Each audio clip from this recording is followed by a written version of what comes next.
Hi, Phil Bedford here and welcome to the Rebel Networker.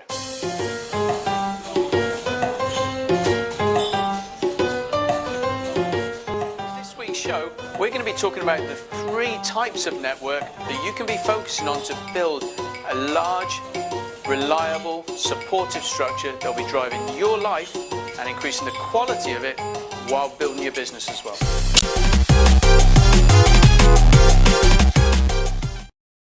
So we're going to be talking this week about the 3 types of network.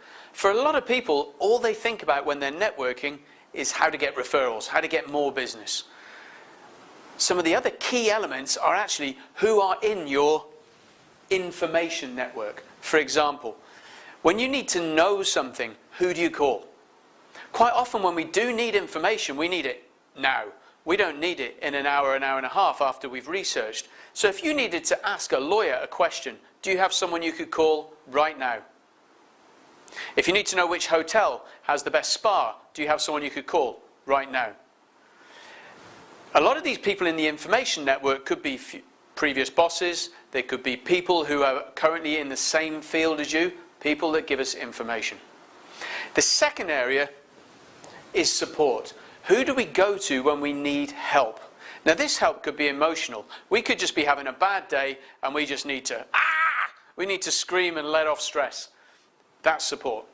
If you need a lift to the airport, who would you call? And by the way, I honestly believe you can check out who your real friends are because they'll give you a lift to the airport. Who else gives you support? It could be financial. This is important. And a lot of us tend to ignore this part of our network. We take it for granted. The third part, as I've mentioned, is our referral network. And in later shows, we will actually be breaking this down slightly into a little bit more definitive areas to see how we can work on this. But our referral network is obviously important to grow our business. Now, as we start to look at individuals, we'll start to see some of them will fall just into one section. Others may fall into another one. The key relationships we need to be spending our time with are those that start to fall into multiple networks.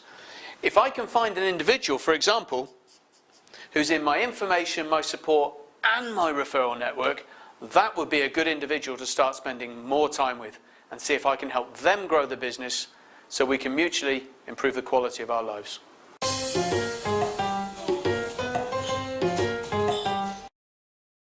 And this week on Ask Dr. Phil, we've got a question from Craig, who's in graphic design in the UK. And he says that he's now starting to travel more frequently to the Far East and this area of the world. And he says, Phil, is there any etiquette that I need to be aware of? Well, actually, Craig, I'm just going to give you a couple of tips with a simple tool, which is the business card. In Asian countries, and this is India and also the Far East, when you hand over your business card, you hand it over with 2 hands. One hand is an insult. So when you hand over the card, you take it and give it with 2 hands. And when you receive it, you look at the card once, and that's it. Don't look at it again.